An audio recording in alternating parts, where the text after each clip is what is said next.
The world of Vereen 5 was silent now. Once it had been full of bright cities, flying ships, and songs that echoed through crystal towers. Now there was only the sound of wind moving over the ruins. The sky was red and full of smoke.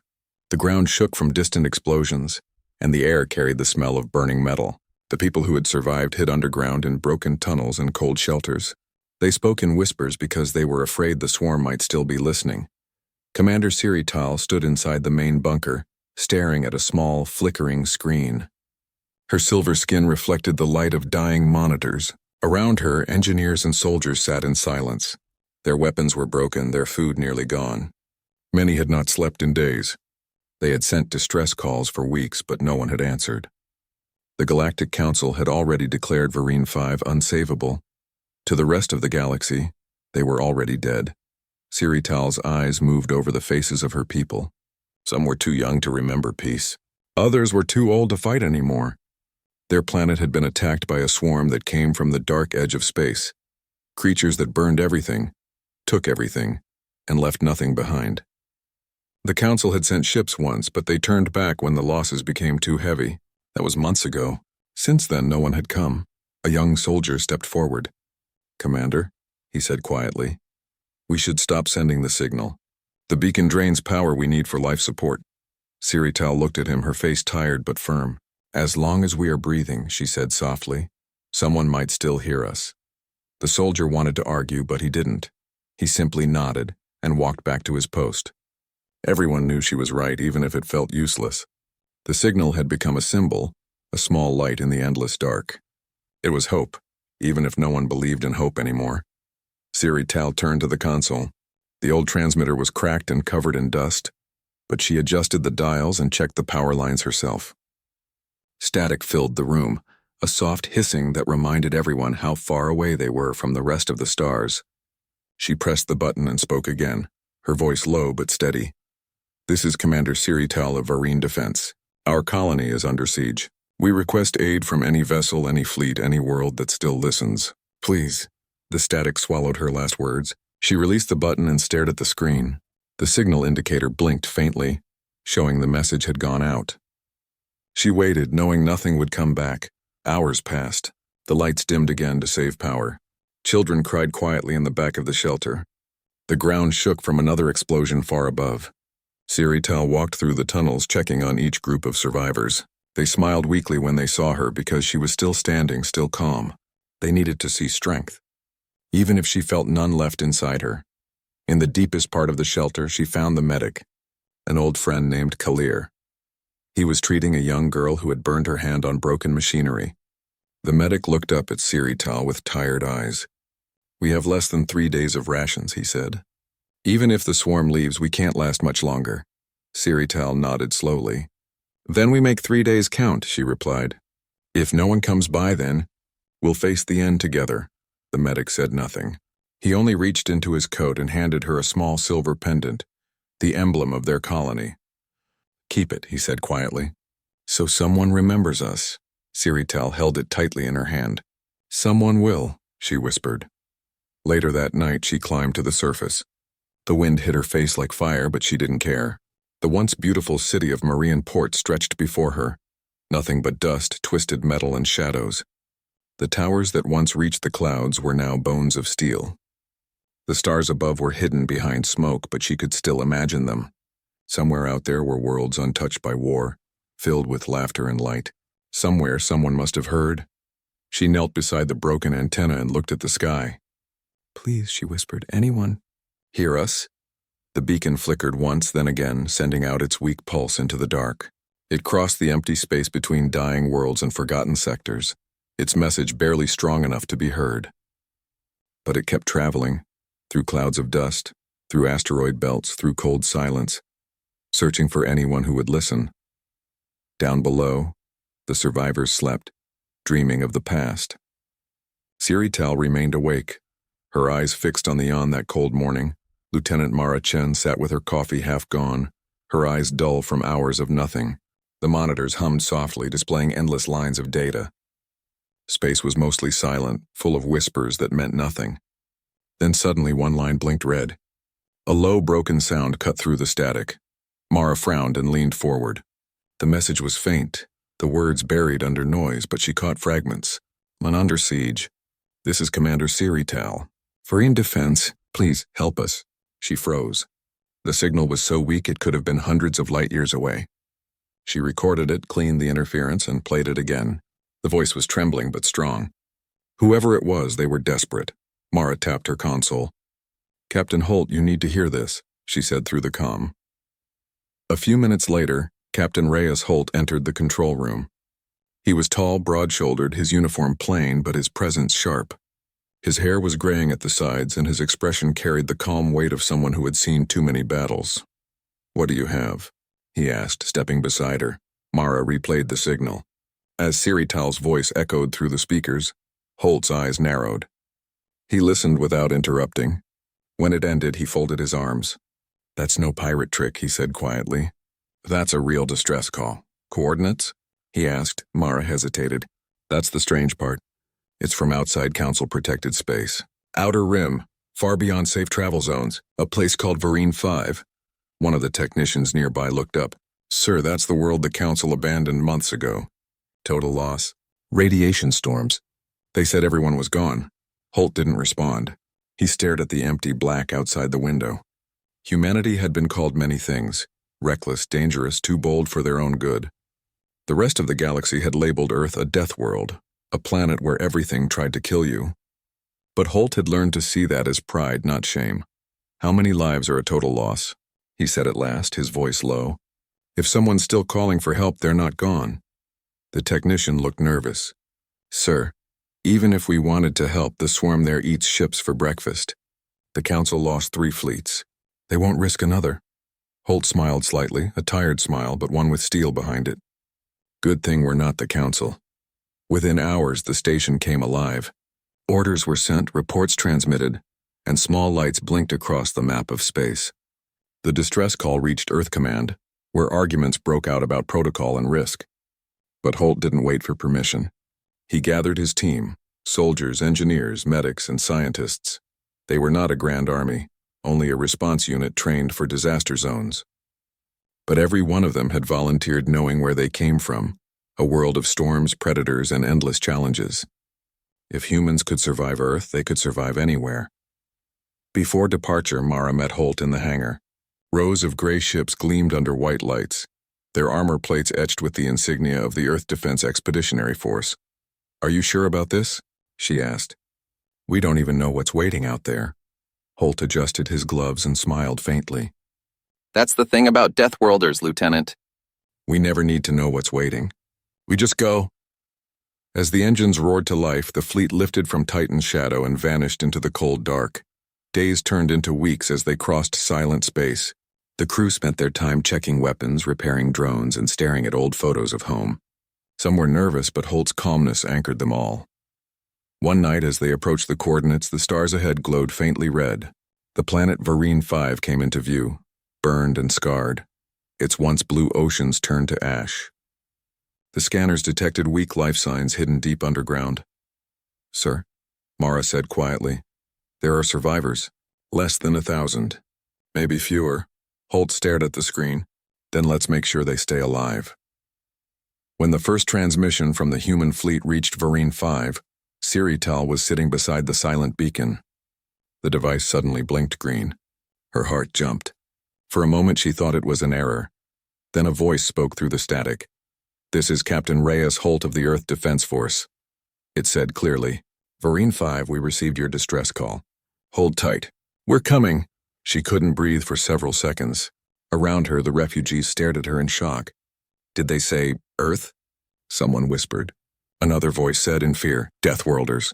No, that can't be real." But Sirital smiled for the first time in months. Her hands shook as she touched the console. "This is Commander Sirital of Vereen Defense. We hear you. Please, we are still here." The reply came back steady, strong, and calm. "Copy that, Commander. Help is on the way. Tell your people to prepare shelters. When the Deathworlders arrive, things will change." Above the dying planet, the dark sky began to shimmer as the human fleet dropped from warp, walls unsure if they should cheer or run. When the first ramp lowered, they saw tall figures in gray suits step out. Humans. The Deathworlders had come. Their armor was scratched, their helmets simple but strong. Each one carried heavy packs and strange tools. They moved calmly, their boots sinking into ash. The air was thick with radiation and dust, but they did not seem afraid. One of them removed his helmet. It was Captain Reyes Holt. His dark eyes scanned the ruins, and for a moment silence filled the air. Then he spoke through his translator. "We're here to help." "Where's your commander?" Sirital stepped forward slowly. Her people watched in disbelief. She was shaking slightly, but she met his eyes. "I'm Commander Sirital," she said. "You came. You actually came." Holt gave a small nod. "You called for help." "We heard you." His voice was calm, but there was something powerful in it, something steady and warm. He looked around at the damaged shelters and burned buildings. "Let's get your people inside. We'll start with the wounded." The humans began unloading equipment. They worked fast, as if they had done this 100 times before. Portable shields were set up to block radiation. Small robots scurried around, building shelters from the wreckage. The alien survivors stared in awe. The humans didn't seem to care that the ground was dangerous or that the air was poison. They just kept moving, helping, building, saving. One of Sirital's officers whispered, "They walk in open air. No fear, no hesitation." Sirital said softly, "They are Deathworlders. Their home is more deadly than this." By nightfall, the humans had built an entire camp near the ruins. Fires burned inside steel containers to keep the warmth in. The humans shared their food. Simple rations but full of energy, with the hungry refugees. Some of the alien children stared at the strange taste, then smiled. It was the first warm food they had eaten in months. Mara Chen, the human lieutenant, knelt beside a small child who had been crying. She handed him a chocolate bar and smiled. "Try this," she said kindly. The child hesitated, then took a bite. His eyes widened at the sweetness. He didn't understand her words, but he understood her smile. Sirital watched this small act of kindness and felt tears burn behind her eyes. It had been so long since she had seen anyone care without reason. These humans didn't come for reward or fame. They came because they couldn't ignore suffering. Later that evening, Captain Holt sat beside a dim light with Sirital. Around them, the camp buzzed quietly with work. Medics checking patients, soldiers repairing machines, engineers purifying water. The humans moved with the same calm energy as if they had been born to survive chaos. "You were brave to keep calling," Holt said. "Most would have stopped long ago." Sirital looked at the ground. "I didn't think anyone would answer. The council abandoned us." Holt gave a faint smile. "The council doesn't speak for us." She looked up, studying his face. There were lines of age and experience there, but his eyes carried something she had never seen before. A mix of strength and compassion. "Why?" she asked quietly. "Why would your people risk so much for a world that isn't yours?" He leaned back slightly, his gaze distant. "Because once no one came for us either. Humanity learned to survive by standing together. When someone calls for help, we answer. That's who we are." Sirital said nothing. She just nodded slowly, understanding a little more of what made the Deathworlders so feared and so extraordinary. That night, a storm swept across the wasteland, tearing at the half-broken buildings. The survivors huddled inside shelters, but the humans stayed outside. They anchored their tents, reinforced the walls, and kept the power running through the night. Rain mixed with ash, coating their suits, but no one complained. Mara came to Holt during the storm. "Captain, sensors show movement beyond the ridge. Could be swarm scouts." Holt looked toward the black horizon. "Let them come," he said quietly. "We'll be ready."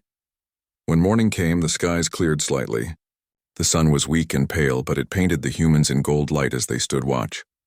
To the survivors of Vereen 5, it felt like the dawn of something new.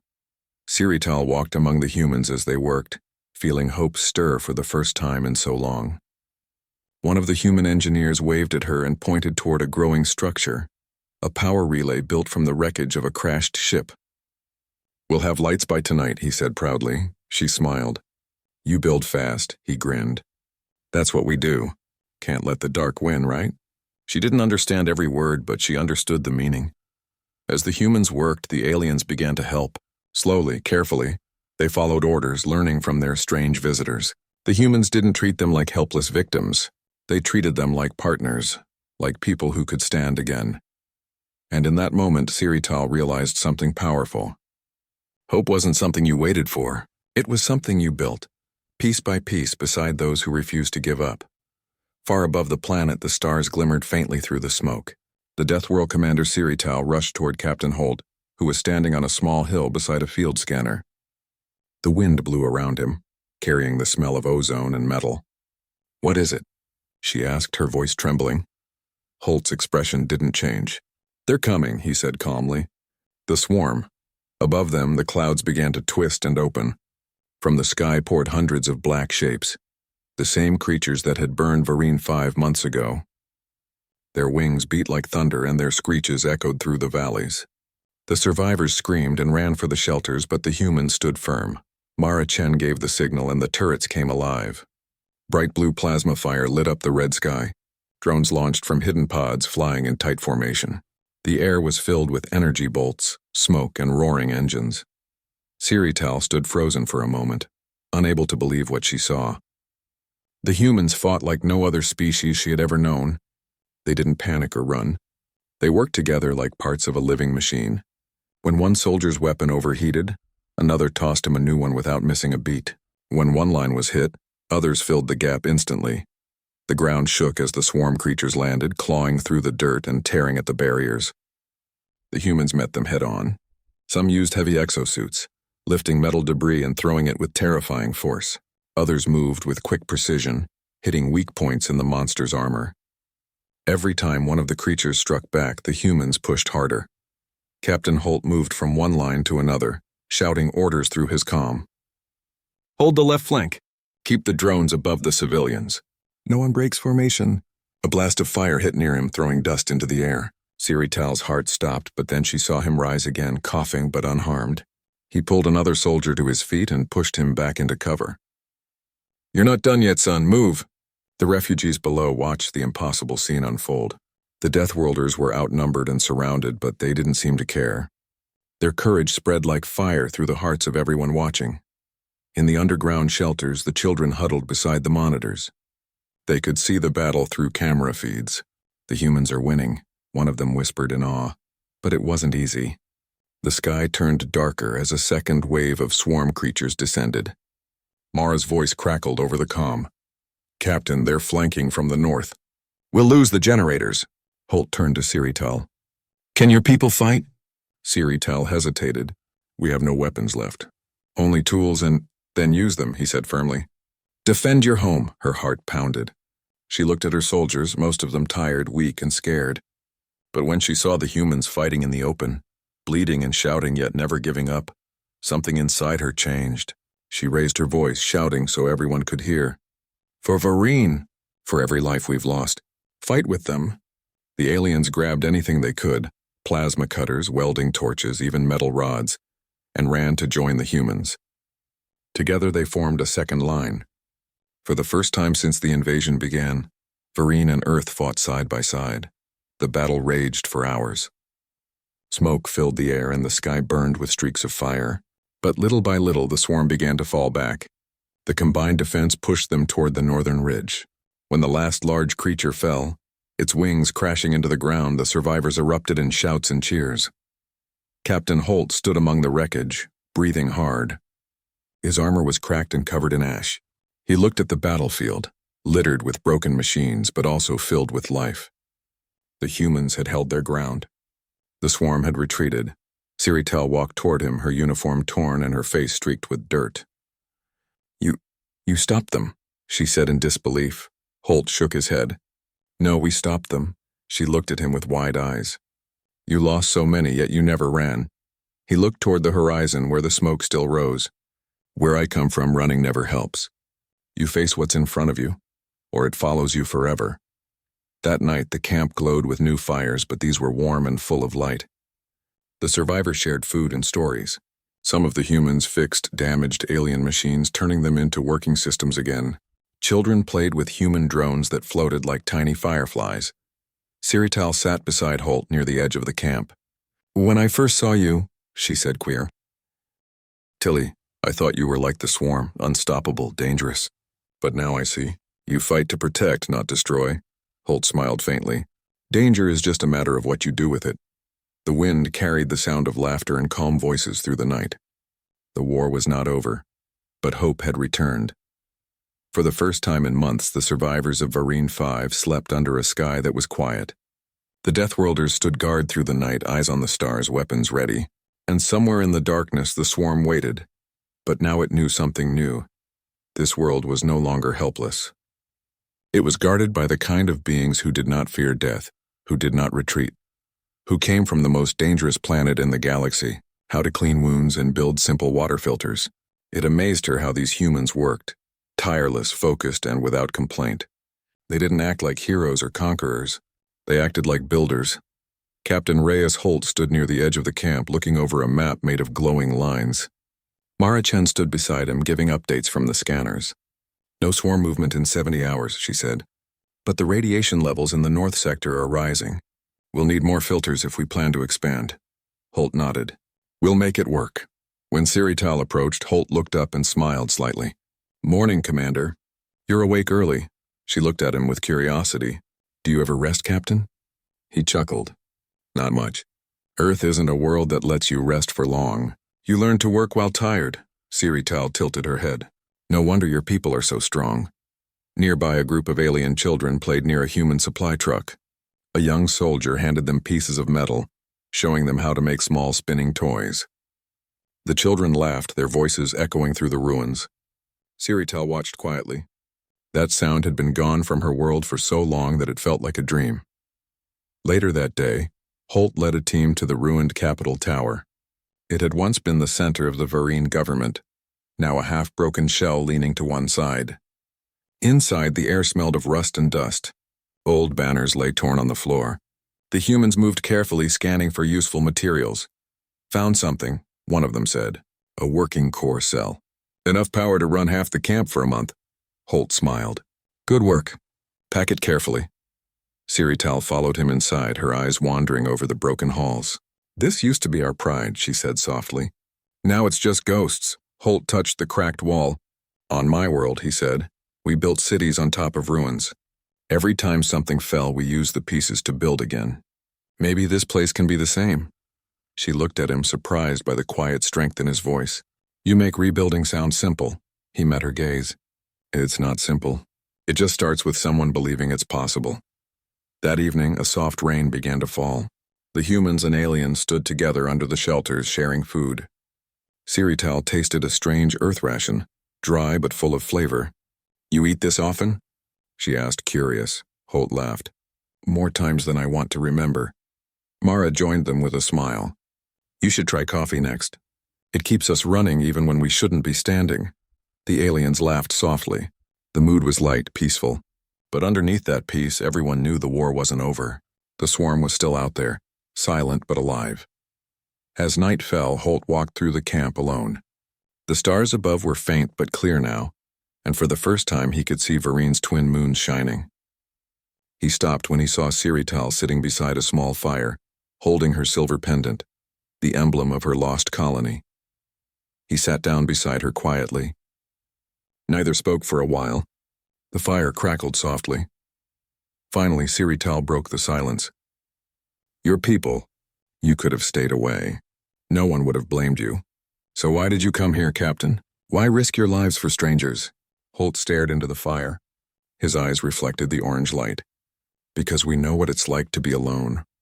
On Earth, we fight storms, beasts, hunger, and sometimes even each other. But no matter how bad it gets, we don't leave people behind.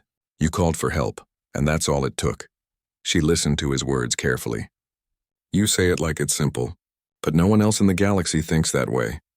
Maybe that's why humanity survived, Holt said softly. We never learned how to give up. The firelight flickered on their faces. Sirital looked up at the stars again. My people call you Deathworlders, she said. But I think you should be called something else. He glanced at her. What's that? Guardians, she said with a faint smile. Because you came from the most dangerous world. Not to destroy, but to protect. Holt didn't answer right away. He simply smiled and looked back at the sky. Guardians of Dead Worlds, he murmured. That has a nice sound to it. Nearby, the humans kept working through the night. Some repaired damaged armor. Others built makeshift greenhouses using alien soil and human seeds. A medic sang softly to calm frightened refugees. Hope had become part of the air itself.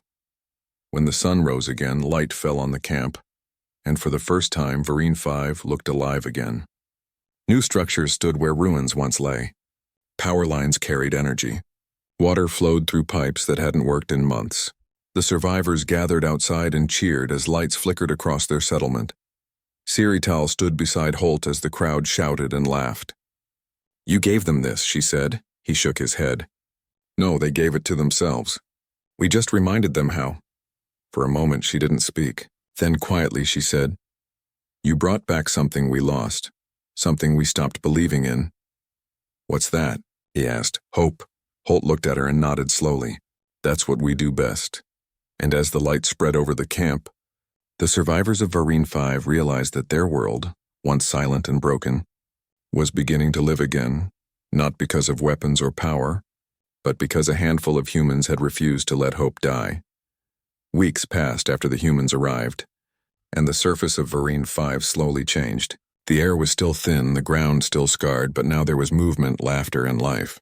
The camps had turned into small towns made of metal and stone. Power lights shone through the long nights, and smoke from cooking fires rose instead of war. Yet deep inside, Commander Sirital felt something uneasy. The humans were working harder than ever, but their faces were growing pale.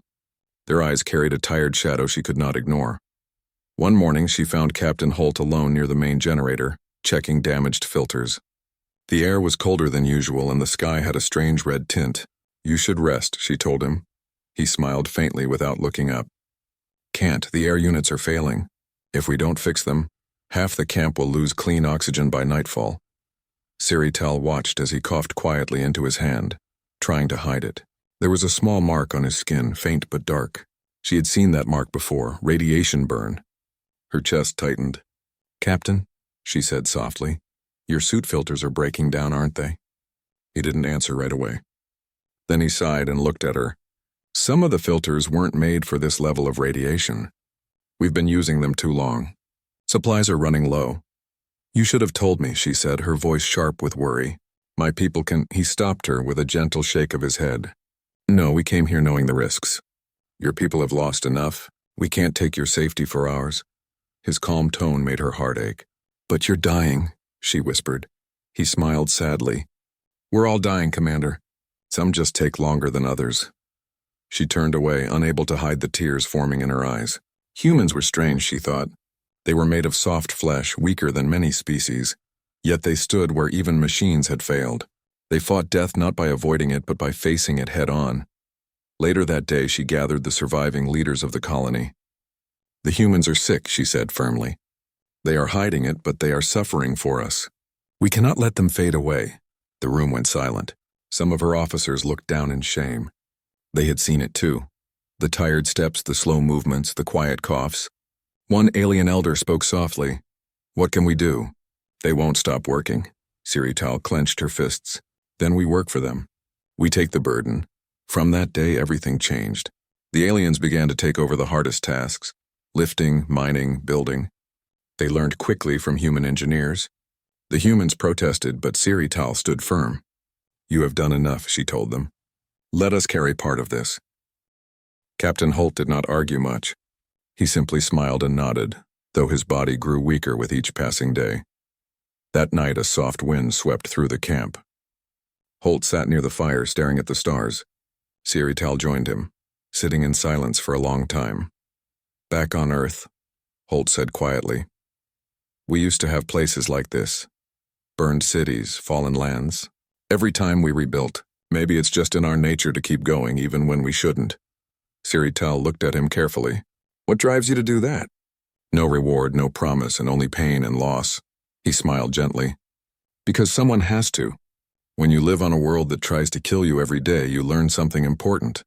Life isn't about safety. It's about meaning. Helping someone else survive gives everything meaning." She said nothing, but her throat tightened. His words carried a strange warmth that filled her chest. The next few days were hard. The radiation storms returned, destroying crops and tearing down part of the camp. Several humans collapsed from exhaustion. One of them, a young engineer named Thomas, was carried to the med tent. Sirital was there when Holt knelt beside him. The young man looked at his captain weakly and said, "Did we do enough, sir?" Holt took his hand and said softly, "You did more than enough. Rest easy, son." Thomas smiled faintly and closed his eyes. When the storm finally ended, Sirital stood with Holt outside the medical tent. "How many?" she asked. He didn't answer, only looked toward the horizon where the broken sun was setting.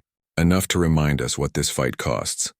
Her heart ached again, but this time it was not only for her people, it was for his. That evening, she made a decision. She went to the communication tower and activated the transmitter. "To all nearby systems," she said firmly, "this is Commander Sirital of Vereen 5. The humans who came to save us are dying. They need medical aid, equipment, and protection. They came for us, now we must come for them." Her message echoed through space. She didn't know if anyone would hear it, but she had to try. When Holt learned what she had done, he smiled faintly. "You didn't have to do that," he said. "Yes, I did," she replied. "You taught me something, never give up on anyone." Holt looked at her for a long moment. "You remind me of someone from home," he said softly. "We used to say a simple thing. You don't survive a death world by waiting for rescue. You become the rescue." She repeated the words quietly. "Then that's what we'll be." That night she watched as the humans slept, pale and weak but still alive. Around them her people stood guard, carrying weapons and tools once used by humans. The fire burned bright in the center of the camp, glowing against the dark sky. For the first time since the war began, the humans were not alone. The people of Vereen 5 had learned the meaning of strength, not in power, but in sacrifice. And as the wind moved through the camp, carrying the quiet hum of rebuilt machines, Sirital made a silent promise. She would not let the Deathworlders fall. They had given her world a second chance. Now it was time for her world to save them. Months passed on Vereen 5, and the scars of war slowly turned into the marks of life. The land that was once gray and lifeless now showed small signs of green. Human crops had taken root in the alien soil, and water flowed again through repaired pipes. The sky, though still tinted red, no longer felt like the color of death. It was the color of survival. The humans had changed everything, but they had also paid a price. Many of them had fallen sick, and some never recovered. Captain Holt walked with a limp now, his body weakened by radiation. Yet he never complained. Every day he made rounds through the camp, checking the walls, helping the engineers, or simply sitting with children who had lost their families. Commander Sirital often joined him. Together they walked through the new settlement that had grown from the ruins. The people had started calling it New Marianne, in memory of their lost city. Children ran through the streets. The sound of laughter filled the air again. "You've built something beautiful here," Holt said one morning, watching a group of alien children paint symbols on a repaired wall. Sirital smiled softly. "We built it. Without you, there would be nothing left." Holt shook his head. "Without you, there would be no reason to stay." She looked at him then, tired, pale, but still standing tall. The strength in his eyes had not faded, even if his body had grown weak. He was a man who had carried an entire world on his shoulders. Later that day, the sky shimmered as distant engines broke through the clouds. The scanners detected new signals. Mara Chen rushed to the command post and called out, "Captain, multiple ships incoming, not swarm, not hostile." "Council markings." Holt exchanged a glance with Sirital. "The Galactic Council?" "Yes," Mara said, smiling for the first time in weeks. "It looks like they finally decided to come back." The ships descended slowly, shining white and gold. When they landed, officials stepped out, tall beings in clean uniforms looking around in disbelief. They had left this world for dead, and yet here it was, alive again. The lead officer approached, his voice uncertain. "Commander Sirital, we received your message. We thought your colony was lost." Sirital looked at him calmly. "We were lost," she said, "until they came." She gestured toward the humans standing behind her, Holt, Mara, and the rest of their weary team. They answered when no one else would. The officer turned his gaze toward Holt. "Humans," he said with quiet surprise. "From Earth," Holt nodded slowly. "Deathworlders, yes, but sometimes death teaches you how to protect life." The officer didn't reply at first. He looked around again, at the rebuilt homes, the crops, the smiles of the survivors, and bowed his head slightly. "We owe you thanks. The Council owes you thanks." Holt's voice was steady. "Don't thank us. Just remember what happens when you stop believing some worlds can be saved. The council ship stayed for several days, bringing medicine and supplies. Human doctors worked beside alien healers, slowly restoring the last of the sick. Sirital visited the humans' medical tent often, helping wherever she could. Inside the tent, Holt lay on a narrow bed, connected to a machine that hummed softly. His skin was pale and his breathing slow. When Sirital entered, he smiled faintly. "I told you I'd stick around until the end," he said weakly. She sat beside him, holding his hand carefully. "You kept your word," she said. "And you saved us all," he chuckled softly. "We saved each other. That's how it's supposed to be." She didn't know what to say. Words felt too small for what she wanted to tell him, for the hope he had brought back, for the strength he had given her people. "The council wants to take you home," she said quietly. Holt closed his eyes for a moment, then opened them again. "Home," he repeated softly. "Vereen feels like home now." The light flickered across the tent walls as the wind whispered outside. Sirital stayed with him for hours until he finally fell asleep. When morning came, the humans gathered outside. The council ship stood ready to depart. Mara Chen oversaw the transfer of equipment, but her eyes were red from crying. Sirital approached her, and the two shared a silent nod. Captain Holt was carried to the shuttle by his crew. He was weak but conscious, and when he looked back at the settlement, he smiled.